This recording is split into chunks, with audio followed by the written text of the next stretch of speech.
We're good to go. Evidently people can hear us. Welcome to the Chat Talent webinar again. In a minute, I'm going to introduce our guests. We're going to talk about the subject of should we treat candidates like customers? Seems to be a topic that's been around for many a year. And I don't think there's ever been a definitive answer, if I'm honest. Firstly, a couple of thank yous. I'd like to thank TalkTalk for hosting us here at the Soapworks on Salford Quays. So if the Wi-Fi goes down, let's leave it there, shall we? But also to our sponsors, Talenttree, who of course provide a talent relationship platform, which puts candidates at the centre of it to improve their experience throughout the whole process. Yep. So over to our guests. If you'd like to introduce yourselves and what your role is within the company you work for. Yes. Hi, everybody. So my name is Yvonne. I'm the VP of People at Talenttree. As you said, we are actually in London and Munich. And as you might hear from my Bavarian accent, I am located in Munich. And maybe what might be interesting today, I haven't been an HR person for my whole life. So actually my background is in marketing. And then 10 years ago, I came to the HR field. And so I have to handle with candidates and customers every day. And I'm very happy to hear you today. I'm Lee Harding. I'm Talent Acquisition Manager at TalkTalk. My hands-on candidate days are probably behind me now, but I've got some views on the subject. Interesting views. Yeah, perhaps controversial.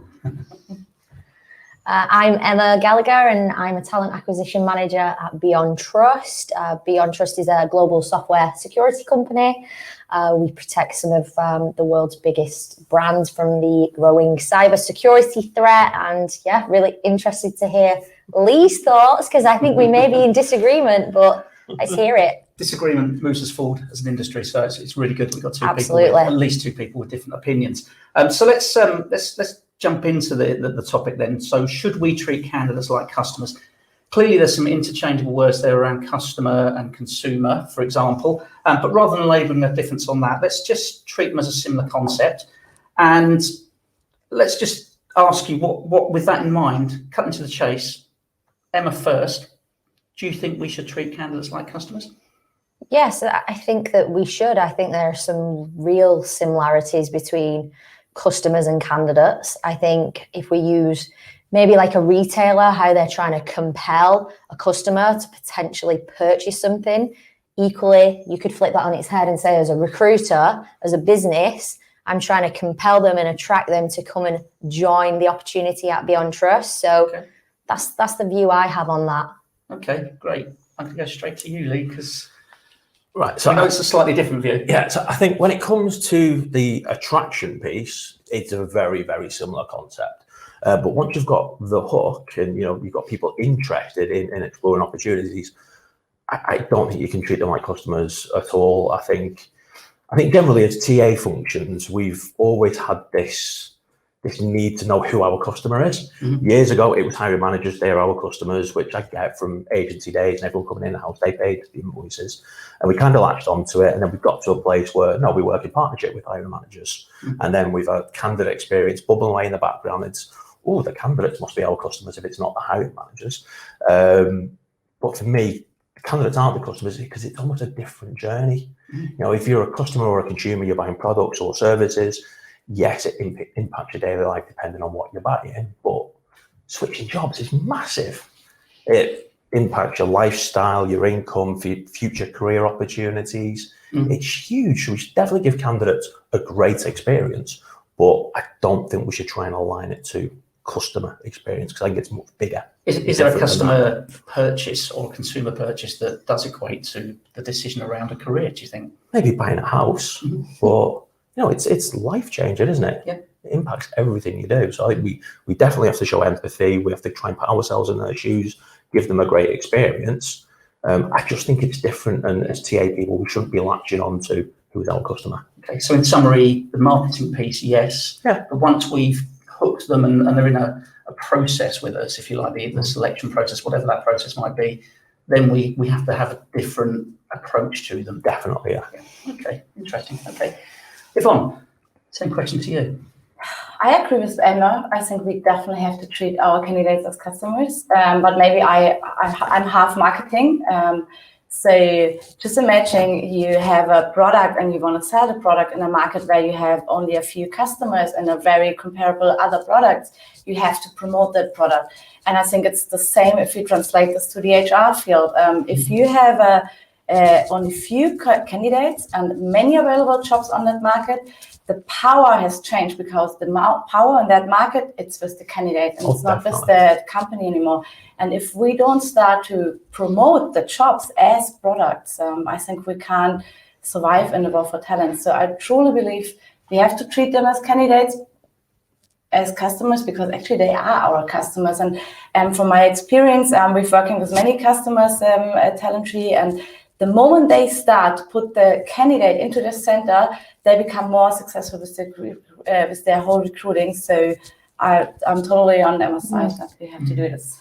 Yes, and with once you get the candidate hooked, as you say, isn't there an element of we want to continue, we want to maintain that level of engagement through the entire recruiting process, through the whole interview process, and really engage with them and get them bought into the company? Definitely. I just think it's different to customer experience. When you think of, and I'm probably going slightly off topic here, where most candidates, based on my experience, the bad experience comes, it isn't in the whole attraction piece. That's not when they have complaints and issues. It's when they're in a process and it's there's no feedback, or the feedback's really poor, or I can't get hold of anyone, or I don't know what's going on. That's when candidate experience really comes into its own. And I think you kind of need to treat that part. It's more like candidate care. Okay. Absolutely. And you've got customer care, which is separate, but as internal recruiters, we can't apply the same principles as customer care to candidates, because customers, how businesses deal with customer complaints or customer engagement and experience, they've got contact centers, they've got dedicated customer support teams, whereas in-house recruiters or agency recruiters, you're spending 30, 40 odd reps, you can't give that same level of attention. So it's a resource issue. Yeah, mostly it's because recruiters are time poor. Yeah. It is, but it's just so paramount. I think that's the main contributing factor to a poor candidate experience, is that lack of response. I get it. I know you're so busy. You've got them in the back of your mind, but you just have to, even if it's just to contact them to say, hey, I've not got an update, but I'm just updating you that you're still on my mind. I'm doing what I can, setting expectations. Completely agree with that. I just think it's a different mindset to customer. And if I can just add something, also we talked about the funnel now, that we have to treat them as customers with the attraction. I think it's not only about treating candidate as customer. It doesn't stop the moment we hire them. We even have to treat our employees as customers as well. Oh, definitely. I'm not saying we shouldn't give people a great experience. We definitely should. I think it's a different experience, because changing jobs is such a big deal. So we're going to come on to the sort of the treating candidates as individuals in a minute, but it's great to hear, as we expected, there would be a slightly different set of opinions, and they're not completely diverse. There is an element of, we have to give them an experience, but whether it's a customer experience or a specific candidate experience, is probably the difference. It's clear, though, from what you're saying, that we have to, as TA, think differently about how we treat candidates. Sales and marketing is obviously a part of the business that we could learn from. I guess there's a couple of questions, and firstly, probably to Yvonne. Do you think there are other parts of the business that we could learn from? And if so, what can they teach us? Yeah, I definitely. Maybe to answer your question, the question is, where's the biggest gap at the moment when you compare a marketing team and the recruiting team? And I have a very strong opinion on this, because we still recruit with the recruiting funnel. So we try to attract as many people, engage, convert them, and hire them. And I'm doing this every day with every job. I'm starting again having the funnel. And then one day I went to my marketing team and told them, see, we are using the funnel. We kind of copied that from you. And the marketing team told me, listen, Yvonne, we are not using the funnel anymore, because the funnel doesn't work. It's that. And I told them, wow, so what do you use instead? And they explained me the concept of a flywheel. So what marketing does, and I think that's the biggest difference if you compare this and if you want to learn something from them, they don't stop the moment they sell a product and they have a customer. They use this customer and convert and bring that customer as a promoter, and that person helps them attract even more customers. And I think we in HR, we shouldn't stop the moment we have hired someone. We should use our employees as customers, as ambassadors, that they help us with their social networks to find and attract new people. And the other topic is when you look at the wheel, there is a center, and the center is the candidate. And with us, with recruiting, I think not always the candidate is in the center. Sometimes it's a hiring manager, not the candidate. But if we stick to the kind of the wheel, we put the candidate into the center. I meet so many talents every day. I interview them, many. I go to all the events. At the end, I hire only one. What happens with all the other candidates that I have, providing them a great experience? I'm losing the relationship with them. And I think in the future, we have to bring these talents, these contacts that we have into kind of a CRM, like a customer relationship or name it candidate relationship pool, to bring them together. And I think these are the two best practices that we can learn from marketing, use employees as ambassadors and bring all the candidates into your, let's say, talent relationship or candidate relationship tool. Lee, just going back on a similar sort of theme to your comment about the once we've got the candidate on board, it's a different experience then. Is there anything you do within TalkTalk or indeed at previous companies that brings in other departments? So one of the things that we literally just about to kick off is start measuring candidate NPS. Because we already do employee NPS, so we know what it's like beforehand. So obviously that is a concept that comes from consumer teams, marketing teams, and sales teams. But we want to understand that the candidate NPS, because we want to know what they care about, so that we can create that unique experience suitable to candidates, but not just candidates generally, because the process might look differently for a candidate who's in tech to a candidate who's maybe in sales or marketing. So we can create custom candidate experiences rather than just applying a catch-all. So working with marketing on the segmentation. But yeah, that's where we're going. That's really interesting, because that was coming into the next area we're going to look at, which is individualizing the process, personalizing the process as much as possible. And I know, Emma, we've talked about, I think it was Dorothy Perkins or the experience of Topshop, I think it was. Topshop, So with that in mind, the candidates are obviously clearly individuals with differing needs and wants. How do you, at Beyond Trust or in previous companies, bring that into the candidate experience? I think that's all about listening to your candidate, like from that initial point of contact. Like, is there anything that you can gather from their LinkedIn profile or just their online presence that's really going to hook them to even just engage and get on the phone with you? And then from that point forward through the interview process, every time you speak to them, understanding what their motivators are, what they're looking for in their career, like what tech, what tools, if it's a tech role, what's really going to excite them, and staying close to the hiring team through the process. So who's the next step in the process? Who are they going to meet? Like they're going to meet John, right? Great. John, prepping him for that interview. We've got this candidate coming in. These are his really key things. He can't compromise on these. He gets very excited about tech, about tooling. He wants autonomy in his role. How do we make sure that we're constantly sort of touching on these key selling points for him so that he feels compelled that it's a fit to what he's looking for at the end of the process and he comes and joins us? I think that's what it's about. And that's obviously once we've got the candidate in the process, which probably comes back to your point, Lee. Now, is there anything we can do at scale to personalise it? And that sounds almost like a dichotomy, but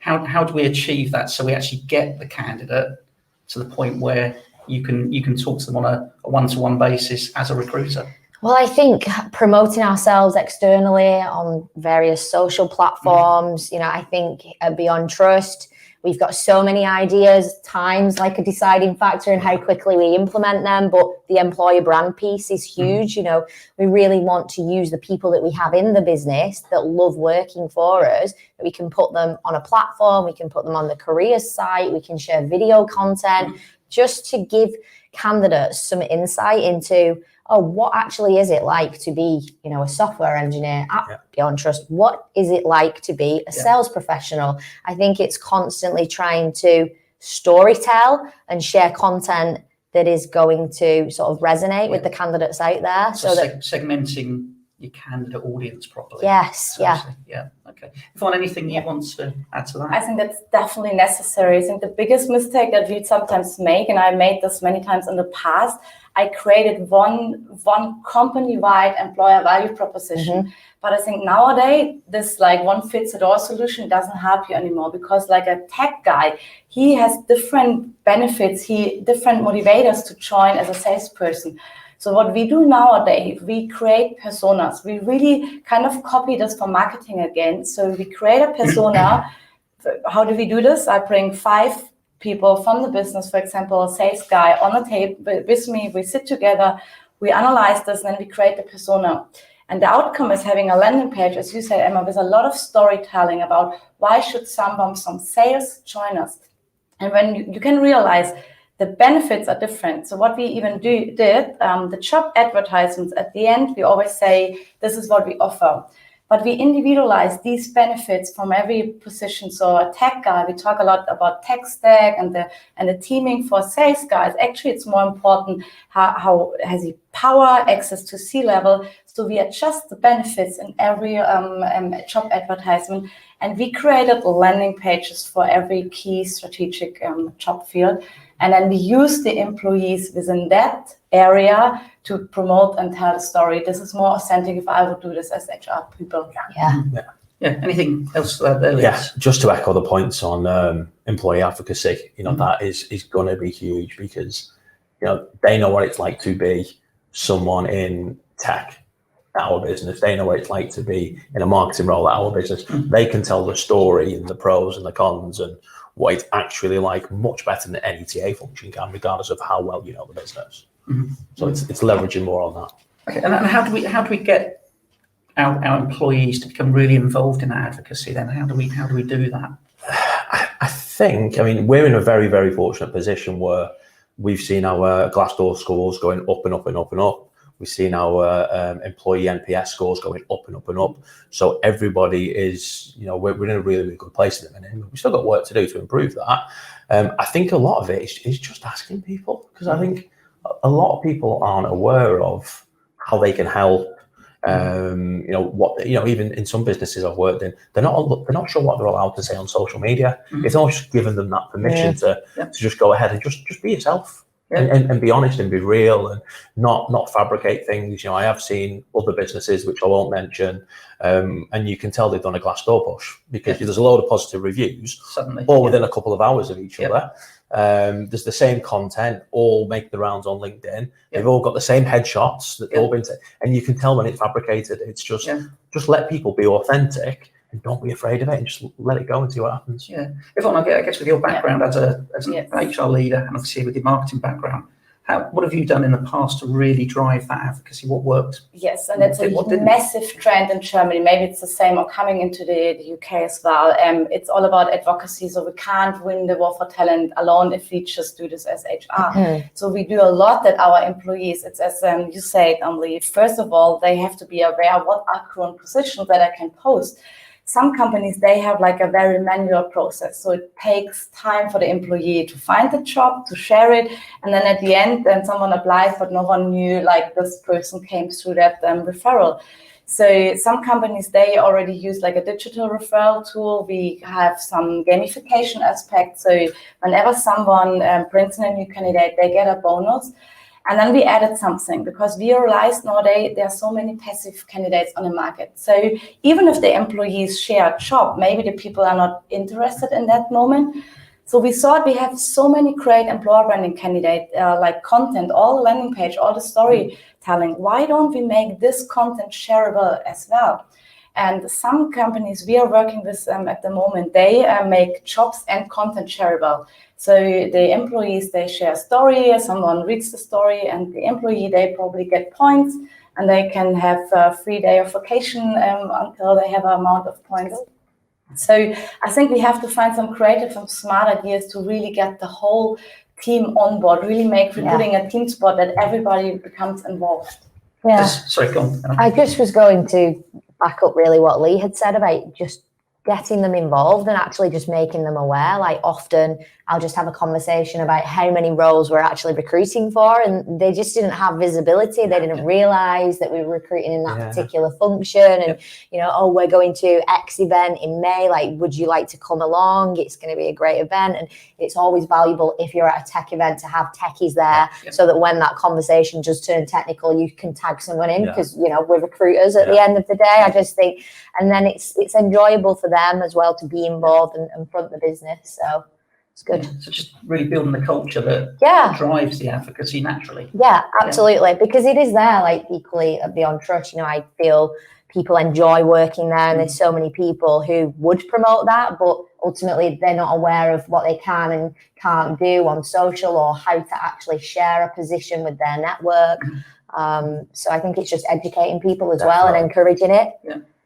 And who's responsible for all this, for the candidate experience, whether it's as a customer, whether it's whatever it might be? Who is ultimately, who drives that experience? Everyone has a responsibility. I mean, of course, talent acquisition have a huge responsibility in that piece, but I think we need to be promoting and communicating with the hiring managers, literally with anybody that candidate is going to have a touch point with through the process is responsible for that candidate's experience. You know, don't show up late for the interview.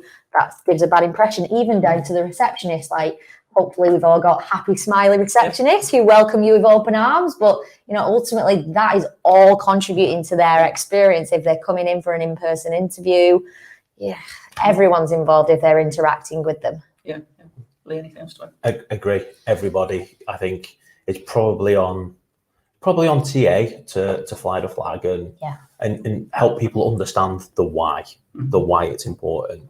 And there's all the benefits of, you know, better quality candidates, better referrals, all the business reasons for doing it, but also just reminding ourselves that people are switching jobs, because when you're constantly in the world of recruitment, you kind of forget that sometimes. It's easy to forget because you do it day in, day out, but just being able to step back and go, this is a big decision for this person. It's a big decision for the candidate, big decision for the manager.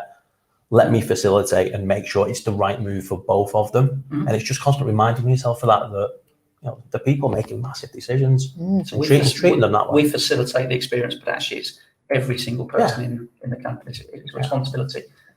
As Lee said, why is it important? I think we sometimes forget that people share negative experience more often than positive experience. So whether there's a candidate that we might not even hire, might reject, and he has a bad negative experience, he will publish this on Glassdoor, he will talk to the people. It's even there are studies available that they say if they make a bad recruiting experience, they are not willing to buy the product anymore. So I think we talked about making employees to ambassadors, but it's even the question, how can we turn candidates that we reject into ambassadors? And we do a lot of this. So I try to give good feedback, timely feedback. And what we started, I realized there are many candidates who are good cultural fit, but they don't probably have the functional fit. Instead of just rejecting the candidates, we invite them into our candidate relationship management tool, that the one I just mentioned. So we sent the rejection letter and ask them, hey, you're a great fit, but just not for that role at the moment. And I really, like half a year ago, I sourced one candidate for a sales position, and then the girl told me, so Yvonne, thanks for getting in touch with me, but I'm not interested in sales. I want to go into customer success. And I told her, okay, I don't have a job available, but I put you to the pool. And then 2 months ago, I called her again and now I have a job available, and now she's joining in May. And so she has a good experience, even if I had to check her and we didn't meet at the first time. I think that's the future, even turning these candidates into our ambassadors. Yeah. So the ultimate is that the responsibility, yes, it's with everyone in the business. Does it have to flow from the top down or bottom up? And if it's the responsibility of C-suite, ultimately, how do we as TA/HR make them realise just how important it is to give the candidate either a great customer experience or just a great candidate experience? I think there's a real element of it sounds very simple, but just put yourself in this candidate's shoes. Like if you made the effort, that you took the time off work, that you traveled to an interview, that you invested in an hour in selling yourself ultimately for an opportunity, and then you hear nothing, like it's just not cool, is it? It's not acceptable. Like we need to get back to people. We just need to do the right thing. Yep. In terms of the C-suite, you know, I mean, our CEO, he's great. You know, he's very approachable. He's visible in the business. He's a real believer and a real advocate of the talent team. I know that's not the same in all businesses, and you know they don't have the same backing and the same investment.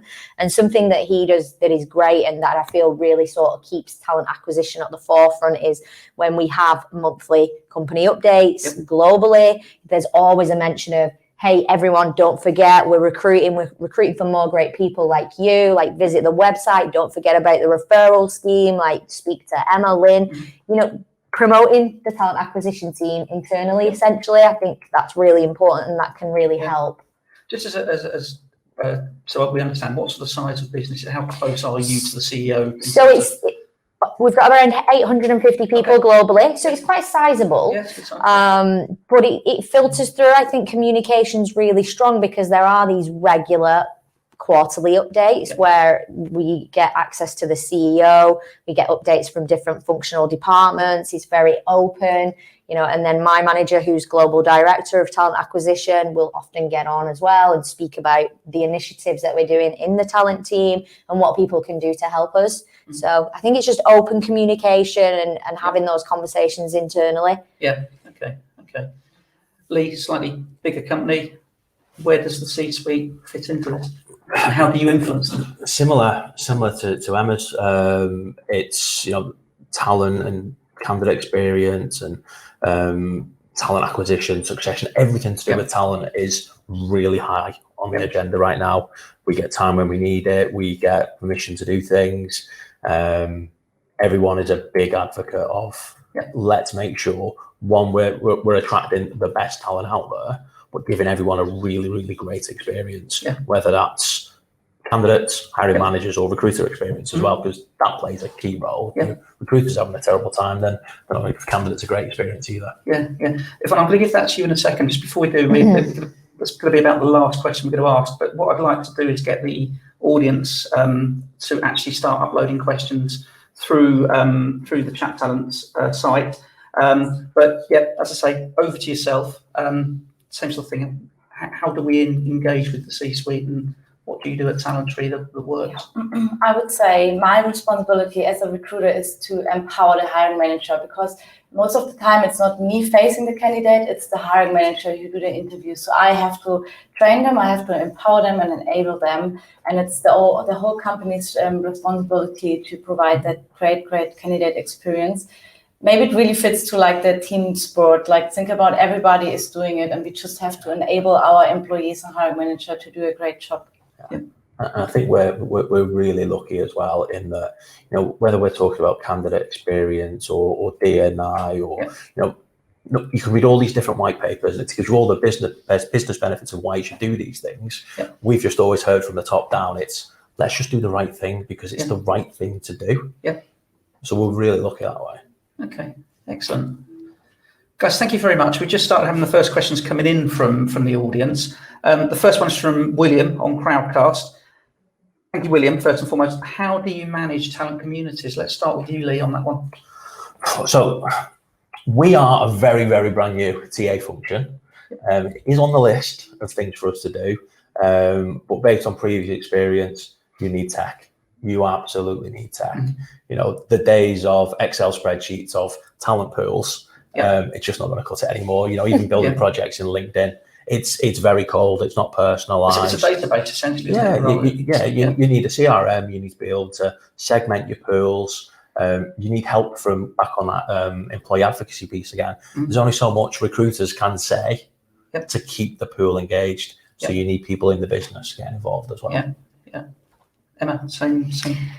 I think the same. It's difficult. I mean, we've got a great applicant tracking system that allows us to store all of our candidates, but time permitting, like I would love to get it so organized and segmented and really send like targeted marketing emails to these pools. we're not quite there yet. Like so many ideas with that, but we're not quite there yet. I'm just wondering how many questions are going to come in about the great ATS, but that's another. Yeah. I'll start another debate. And that's a really great question. I personally believe that you can't do this with an ATS, because an ATS focuses on building a really good interview process, and a candidate relationship tool helps you to build a relationship. So how we do this in some of our customers is they get all the data, all the profiles that we have, all the people that we meet, whether it's an event, a second best, an active search profile who tells you, I'm interested, but maybe later. We bring that in one pool, but then you have to nurture, you have to build a relationship. Yeah. So we are sending out campaigns, we are sending out mailings, we invite them to events from time to time, just to stay in touch and build that relationship. And this is not only about HR doing it, because it will take time. You can enable the business to become involved as well. Okay, excellent. Thank you. And thank you for that question, William. From Sally, we've got, how well do you engage with and influence candidates during their career decision-making process? Let's start with you on that one, Emma. I mean, I feel like I do influence them, but ultimately I would assume at that initial point of contact when I speak with a candidate on the phone, they're telling me what their career aspirations are, and I'm trying to understand like how I can best align their career aspirations with what opportunities are available internally at Beyond Trust. I think once we get involved in the process and they're actively interviewing, I'm there as that support to help prepare them for the interviews and tell them exactly what they need to expect. It really depends, I think, what level. You know, if we use graduates as an example, much more engagement, much more influencing and advice, because they're maybe not as set and as clear on what career track they're looking for. You know, I'm recruiting at the moment for graduate QAs, but I find that a huge chunk of the computer science graduates want to be software engineers, and they maybe don't have that in-depth knowledge of what software testing and what QA is. So I think we're engaging with computing science grads, but then we're upselling and trying to explain the opportunity of software testing and direct them more that route so that we can hire them. So does the talent community actually start way back and influence the candidates start back in school even? Well, yes, I think so. When you're recruiting at graduate level, or if you're looking at apprenticeship level, or at some of these coding academies, which they have in Manchester, I was going to say, but I'm sure through the UK, it starts early. Yes, I mean, even, you know, when I used to work at a different company, we went as far to go into local high schools and run like women in tech events just to educate like the young girls on, look, you know, we have two great women here from the business who didn't think they wanted to work in tech when they were at high school, but this is where their route has taken them, and they absolutely love being business analysts, and this is why, and this is something you could potentially consider. So I think it's just like laying the foundations like super early on. Totally agree. I think there's a lot about expectation management. So when it comes to an interview, we sometimes do cases just that the candidate get a feeling about how would the job look like, and we provide a lot of feedback for them. So just give really many insights into their role, into the position. And what we always try is to hire as many interns that they can get into the role and then stay in touch with them until they maybe finish, graduate, and then maybe hire them even later. I'll give that one to you as well, Lee, because obviously your comment at the beginning about, yes, we're treating like customers to that point, but not from that point on. Maybe that's how do you engage, I guess, from the point where they've become interested in TalkTalk or previous companies? So I think once... you do all your branding, your employer brand stuff, and you get people in, and then you've got to give them some detail, and you've got to. I think a lot of people, and I know I've done it in the past in previous roles. You're desperate to try and fill these positions. Sometimes you are guilty of selling the dream rather than selling the reality. But no worse, sunshine and rainbows. Every business has got its pros and its cons, and it's giving all the candidates the information so they can actually make an informed decision. You tell them what it's good, the bad things, the pros, the cons, give them everything so that they do make a decision and they do come in. They're not going to be walking out the door 3 months later because they've been missold. The reality is what you've sold them. And then it's just helping them. And again, it depends on the level. The more junior people, probably more advice, and more senior, probably a bit more in the detail of where the business is going, the business strategy. Yeah. So relevant to the individual group or the group of people you're talking to. Great, excellent, thank you. From John, what's your approach to employee engagement? Do you offer, I'm assuming around the advocacy piece, do you offer any incentives? Excuse me. Yeah, we've got a referral scheme, pretty good one. What is it? I don't know if I'm allowed to say, to be fair, so I probably won't. But are we not allowed to say? I don't know. I don't know. I guess that's a company policy, but I think it's okay to share. Do you know what? If it wasn't streaming, if it wasn't streaming live, I'd say that we could cut it before I got around to that. But we do offer a referral scheme.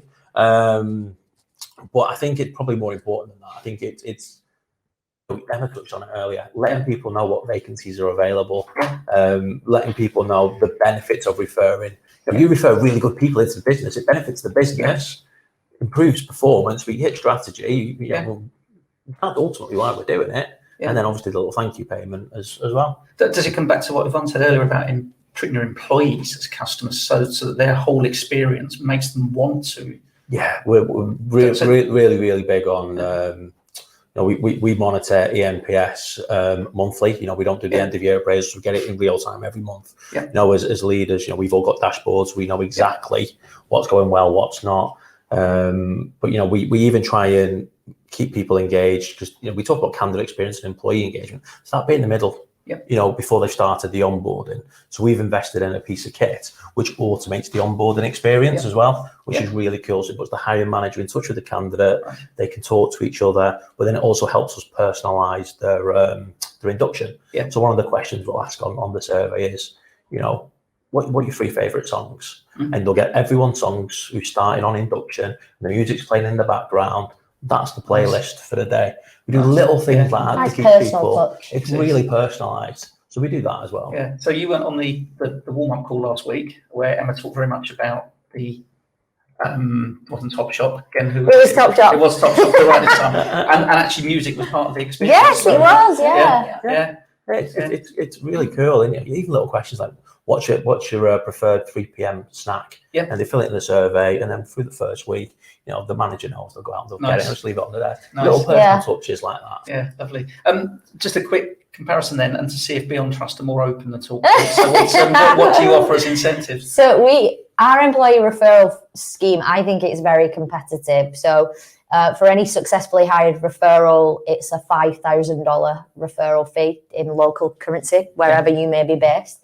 I think that's competitive, but honestly, in my experience, people don't refer just because they're going to get $5,000. Exactly. Like the people that we have in the business, and that's why I think we have so much success with referrals, that they fit in the business and they're great in terms of culture, and they already understand like the way it works because they've heard firsthand from an employee advocate. People, they care about the people that they refer, one, and also, they don't want it to reflect badly on them if it goes balls up. So, we have good success rates, and I think it's a nice little cherry on the top to get that referral fee. So it's not the reason for doing it. No, it's a pat on the back, basically, great, thanks. We do appreciate that. Recognition. Recognition and a thank you, really. I think a lot of people don't know how to do it either.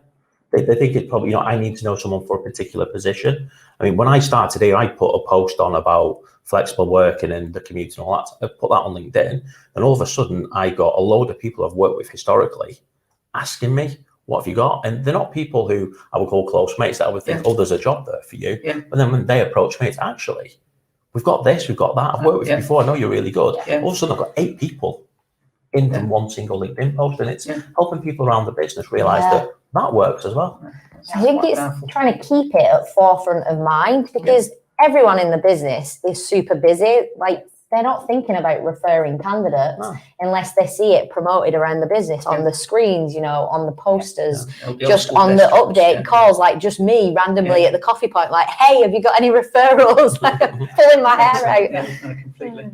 A slightly lengthy question. So, Yvonne, I'm going to ask you this one first. It's from Sean. It says, are we putting too much emphasis on if a candidate is a customer or not? Surely we would focus on the candidate experience. We can generalize stakeholders being a customer, but surely best practice and user experience prevails, whatever we call it. Cool. I had to take a breath there to read that out. But, Oh, can I give that to Lee first? I get to think about it. Whether we give them a customer experience or a candidate experience and it's different, Yeah. everyone involved in the process needs a great experience. The hiring manager needs a great experience. The candidate absolutely needs a great experience. The recruiters involved need a great experience. It's just a different experience for everyone, and we just need to customize it and make sure it's the best one and keep evolving it. I think we're just ultimately comparing the candidate experience with a customer experience. There's so many similar parts to each of them. Okay. I'm going to ask one more final question before we I've been told to keep going. There we go. So Susanna has asked, you were talking about target groups. When you cluster in target groups to get to know their needs, you cluster only in professional groups and no more in groups like Gen Z, Gen Y, women or men. So is actually by clustering, I guess, is that creating an issue with diversity and inclusion? It depends how you segment them, doesn't it? You would look at, if we're going to take say software developers as an example, you would segment that and then you would segment it further, and you could look at different age ranges. You could look at gender, you could look at backgrounds, you could look at people who went to uni, people who didn't go to uni, and try to customize. You can drill down as much as you want to customize it. So you can actually turn it the other way, and if you segment properly, you can actually help potentially improve the D&I. Definitely. Strategy. Anything else you want to add to that? I think it's a tough one. Like, I think we always want to diversify the workforce that we have, and I find myself keep going back to the tech where, obviously in software it's predominantly male. We do invest, we do try to go to female specific meetups just to promote that we have women in the business, and we want to include them more and increase the number of females that we have on the team. But it's an ongoing battle, and ultimately, the headcount is so high and there's so many demands from hiring managers. It often, in my experience, detracts my attention. It's ultimately, yes, it would be great if we could find more female software engineers, but ultimately we're just going to qualify the ones that are most suited, who are available at that time in the process, and hire because there's a business critical need. We're always thinking about it, but it's tough to find the time to invest in that. And a lot of it as well, it comes to challenge you when we're taking the brief. If you sit down with a manager, I'll use tech again, and we're looking for someone with 5 or 6 years experience, who's got at least a 2-1 computer science, read at university, you are going to get a certain type of audience. It's changing that as well. Yeah. Okay.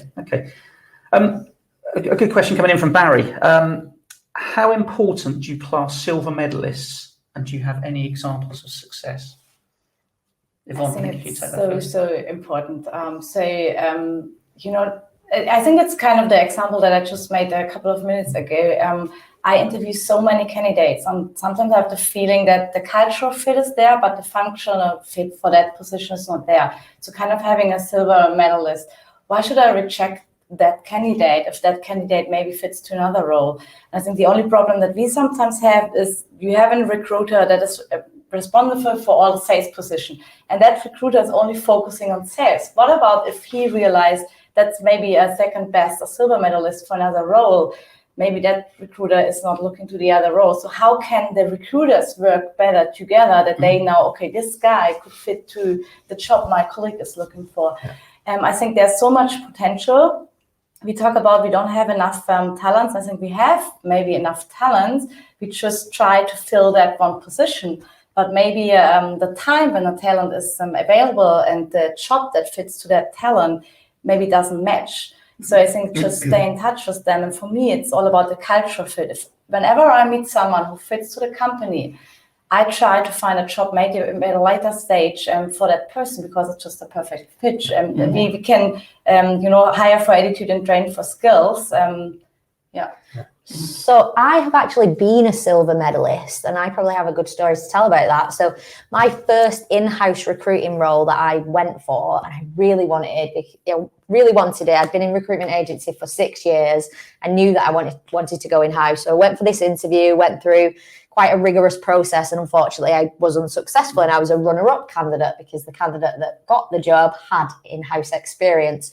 But the lady that interviewed me, I just had such a great rapport with her, and she was so friendly and so informative through the whole process. When she called me to deliver the feedback and say, look, I'm really think that I'm going to grow the team. It may be 6-12 months away, but I promise you I will get in touch if and when that happens. And indeed she did. And I went for another interview and I got the job. So I felt like if I hadn't have felt everything that she said was genuine and I'd had a positive experience, I would have never considered them again. But, you know, I feel like everything happens for a reason, and that was like a good success story for a second candidate. Yeah, it just made me think of it. And you know, you made me think about something else. I was talking to a headhunter once, and he told me, Yvonne, guess who's the most valuable candidate for me? It's not the candidate at a place because this person is working there anymore. It's always the second best candidate because I know who they are, I interviewed them, I spoke with them, and I can find another job with them. So you can even hire more people out of one funnel, and then we are coming back into the wheel again. Absolutely. So I have now been told we have one more question. So this is it's actually, I think it's actually a really good question from Nathan. So how do we see the TA function changing in terms of roles as the need to offer greater candidate experience continues to grow? This is, for example, do we see more data or marketing professionals embedding into TA teams to drive more inbound applications? So just any thoughts on how the function will change in terms of the roles or indeed skills? I think it's probably going to be more the skills of the recruiters rather than different people joining the function. The function's getting bigger because a lot of TA functions they're quite lean. So I think it will be people adapting how they recruit. You know, years ago it was Google X-ray searches and Boolean and being able to search the deepest, darkest corners of the web. Yeah. Now it's more marketing, more brand, more stakeholder management, and it will evolve again as there will be more data comes into it, definitely. And that advocacy piece, everyone's job is to bring great talent into the business and leaning on the experts in the business to help the function do that. So I think that's where it'll go. I think absolutely from a data perspective, like drilling more into things like conversion rates and truly understanding what is working and what isn't working. Time permitting, again, like these are all the things that I want to do and understand, like our engagement rates on whichever platforms we're trying to target. You know, it's so difficult to sort of look at return on investment on events. You know, I never promise that I'm going to hire off an event. Of course, that's often my aim, but it's so difficult to measure the return of investment on investing in like a big tech event.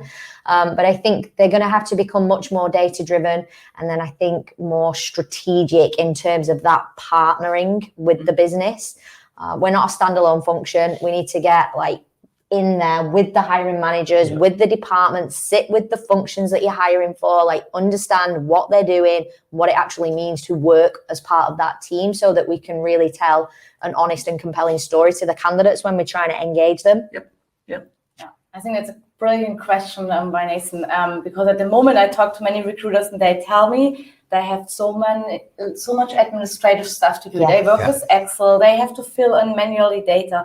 I think this is a part that will be replaced by any HR tech in the future. And recruiter who really focusing on filling out Excel fields, like they won't survive. I think it's more, we have to be partner with the hiring manager. We have to work with C-level strategic, and we need more time to spend on candidates that we can treat them as customers. And this will be a big, big change in the future because some tasks will be replaced by really good HR tech, and I'm actually very happy because I hate to work all with these Excel files, and I would love to have more time to spend on the very important things, and that's the people we.